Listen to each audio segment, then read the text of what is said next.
God, am I excited to watch Oshinoko, the new Demon Slayer season, Doctor Stone New World, and all the best new releases. But unfortunately, that will be next month. This month, instead, I watched all your favorite B tier shows, including Fire Force, Engage the Unidentified, and Initial D. Alright, roll the opening, I guess. This was disappointing to me. I watched Fire Force as a way to counteract the social bullying that I was on the receiving end of due to only watching romance shows. So I sought to look out at a couple of different genres, and considered watching the next season of Bleach. Though, on an impulse, I decided to watch Fire Force instead. Fire Force follows newly recruited Shinra, who has powers or something, and he fights for the 8th division of the Fire Force thingy, taking out these monsters called Infernals. The show works through Shinra's past and present, as well as fighting the corruption in the other firefighting divisions. I don't mind the story or the plot, no matter how cliche it feels, but Shinra as a character feels like an empty shell who fights for the sake of it, and is very one note. Not to mention, I can barely tell the difference between Maki and Tamaki. Their characters just kind of blend together, and their designs are very similar too. I also find that reds are the least appealing colours to look at, and having the whole series art style be basically just red and black is very unappealing, which at the very least the cyberpunk anime got right. Side note, but I also wanted to say how the series followed the trend of the second opening being basically garbage. I think series, even 24 episode ones, should just stick to the first opening if they're gonna make infinitely worse ones for the second opening track. Honestly, Fire Force did fine, but it just wasn't my show, and I'm happy to admit that, but seeing as that's the case, I probably won't go on to the second season, unless my schedule's decently clear and I have little else to watch. With all that said, the season at least had a logical story, which it followed, and I appreciated it, though it felt very similar to when I watched Spy Family. So Fire Force receives the same score of a 6 out of 10.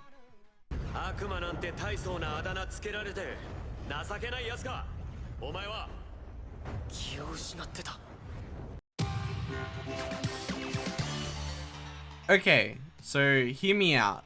This was just a glorified Eurobeat playlist. I barely cared for Initial D's plot or characters, but I absolutely enjoyed the series. Though, from what I gathered, the story follows Takumi, who works at a repair shop but doesn't seem very interested in cars, with the viewer and the repair shop crew eventually finding his talents off of performing in a street race, with him subsequently heralded as one of the great street racers.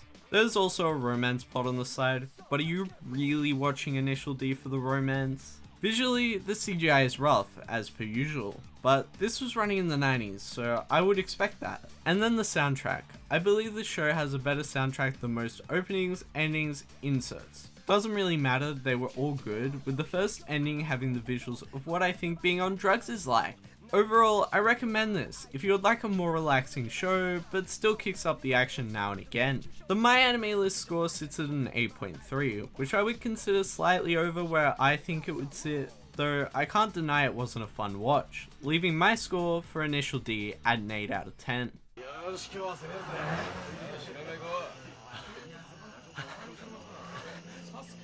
大丈夫か、匠。そんなに怖がるとは思わなかったんで、調子こいてガンガン攻めちゃったけど。せーの、でもそんなんじゃダメ、もうそんなんじゃほら、心は進化するよ、もっともっと。Don't watch this! Not because it isn't good, but because it contains spoilers for current and future Monogatari series, which I wouldn't want my viewers to run into spoilers, would I? Koyomimonogatari tells some not so side plots where each covers a different period of time and each episode is with a different character. They are all 10 minutes in length and fairly painless to watch, and I was surprised that this was the first OVA ONA with the series having a couple of 4-episode seasons. The spoilers for future Monogatari seasons happens around episode 10 for where I am in the series. So if you're gonna start this season, I would recommend stopping about there. Overall, it was the Monogatari I wanted, but following a side plot is nowhere near as interesting as following a main plot, which leaves me with a score. Koyomimonogatari is about a 7 out of 10. そんな口調のお姫様がいるか。時々の夕闇にキラキララ Hey look, more Monogatari. I decided for the first time to do a double header of a series. I haven't done it since the start of What Have I Been Watching, and only considered it this time due to Koyomimonogatari being a side series and barely affiliated with the plot, or so I thought going in. Tsukimonogatari follows Koyomi's personal story, with the issue being that he is now stuck as a vampire. As per usual, the Monogatari series dialogue and animation was above standard, and had a really soothing atmosphere, with it feeling eerie at times and conveying the emotions of the characters at others. I think that the Monogatari series has to be in my top 5, with my feeling that whilst the longest series are in my top 3, the shorter 4 episode seasons still have something to offer in terms of the story. Since I mention openings sometimes, this one was pretty good, but I think the best of the previous seasons has it beat. Overall, I'm near the end of what has been animated of the Monogatari series, but I can't wait to finish the rest. And for Tsukimonogatari, it receives an 8 out of 10 from me.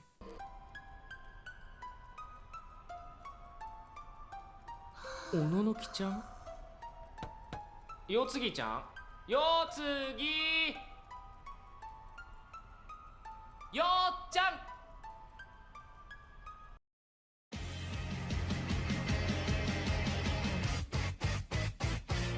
I didn't know that there was a part 2 to season 3 of Food Wars, but now I have to change the non-existent tagline of the show from reviewing anime one season at a time to reviewing each part of an anime season at a time. Food Wars is everyone's favorite show where the characters orgasm at food. So what does this season add to that? Well, the train arc, which I think is the second show I've watched that has a train arc, has Soma fighting to stay at the school.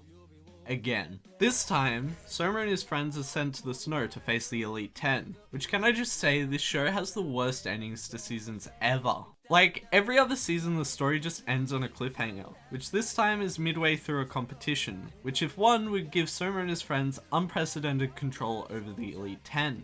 Though the season is mostly focused on the preparation and the first bout of said competition. It's nice seeing Dojima, Joichiro, and Shinomiya all make reappearances, whilst Hayama's change of heart makes for a spicy match. There really isn't much change in the cast, just using characters already introduced to the plot besides maybe the new Elite 10 members. I would say this was worth my time, especially compared to a lot of the other mishmash shows that I picked out of this month.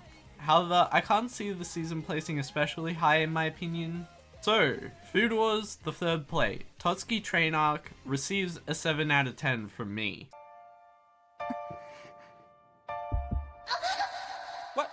What? Did she just orgasm? Who this creepy baby? What is this? This not aspic. This LSD? I think this guy put some drug in her food. Did you just Bill Cosby this woman?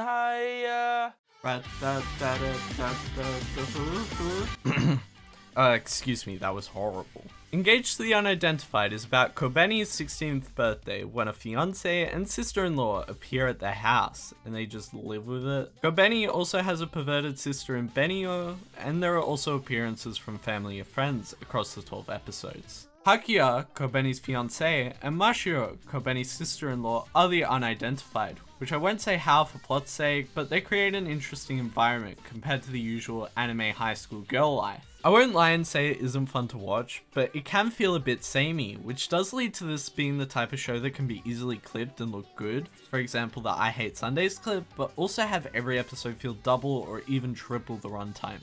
A sentiment that the friend I watched this with shares. If I were to add something to the series, it would definitely be seeing more of Kobeni's feelings and emotions, as how they use them in the show is very surface level. With that said, I will happily score Engaged to the Unidentified an 8 out of 10. 日曜なんて大嫌いです。さてと。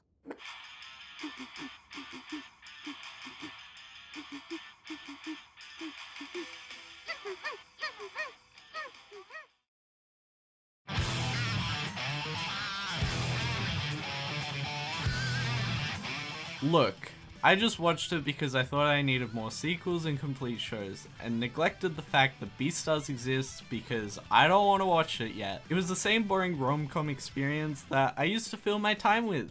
More senpai, more Nagatoro, and how they totally didn't fall for each other. It looks the same, it feels the same, it covers the same story, and it's not even like it's a different arc or anything. Much like Food Wars, it just picked up the plot where it saw fit. Sorry, that ended up a bit of a rant, didn't it? Well, if you wish to hear my thoughts, just go and look at the Season 1 Nagatoro review last month. Season 2 gets a 5 out of 10. Moving on. どうすか？まあいいんじゃないかな。祈る空に声が来る Have you ever played the mobile game for this show? Well, I partly watched this for that, but also so that I have an advantage against my arch rival Meta on A&Q. Bang Dream follows the Popping Party origin story, with the goal of performing in a live house, and I mean, it's okay. Like, based on the scale of idol bands, I can't really think of a comparison, but I feel it's definitely more comparable to Love Live than K-On! Our main cast is alright. Kasumi is the needy one and the focus of the season, with her being the one wanting to create the band in the first place. The rest of the cast is very laid back and out of the spotlight by comparison, with them all being more competent at making music. Think Yui from K-On! At the beginning. It does make our world small, and especially after starting the second season for next month's video where they show like 3 or 4 other bands, this season feels underwhelming by comparison. And I mean, visually it's fine, but wait until next month's video on the next season's visuals because oh boy is it interesting. I will say that the musical compositions aren't bad either, which is a kudos to band animes and that they're able to use the talent that they've got to the best of their ability. Beyond that, the dialogue and scenes are very average, with the characters just not feeling consistent with their true selves. For example, Kasumi's stage fright comes from nowhere and lasts a total of like 2 scenes, which I get that the plot points need to be introduced to fill out the time, but sometimes it just feels forced beyond repair. So, Bang Dream, incredibly average, 5 out of 10. あ、アリサ、不法侵入だっつってんだろ。よかった。は？早退って言うから心配しちゃった。朝もなんか変だったし。午後は出なくていい日だから。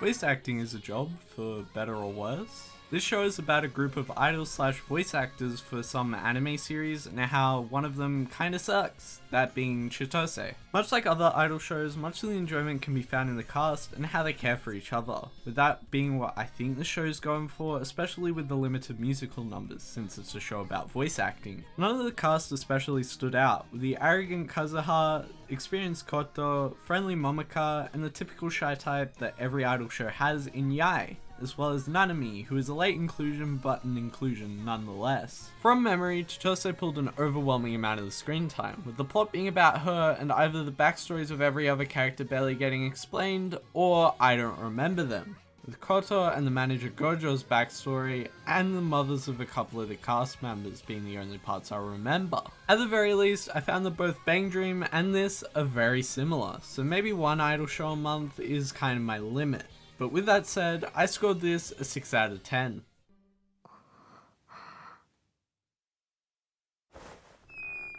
Well, this is what happens when I tell myself to explore more. I find shows from another genre and feed off them, obviously this time being the idol shows. And the exploring into other genres like Fire Force I just plain wasn't a fan of. I do get a bit of shit from my friends for not wanting to or planning to watch shows like Attack on Titan, Sword Art Online and My Hero Academia, but I do feel if I do end up getting around to those shows, my thoughts will amount to being something similar of that of Fire Forces. And I mean, watching Eromanga Sensei twice is the greatest pleasure known to mankind anyway. With all that said, I'm excited for next month, looking at some of the top new releases, and hey, maybe also continuing some of the series from this video. If you could, I would appreciate interacting with the video. From last month's video, about 8% of you were subscribed. Doing some quick napkin math here, if everyone subscribed, I would have in the ballpark of 800 subscribers, which would be a huge achievement for myself.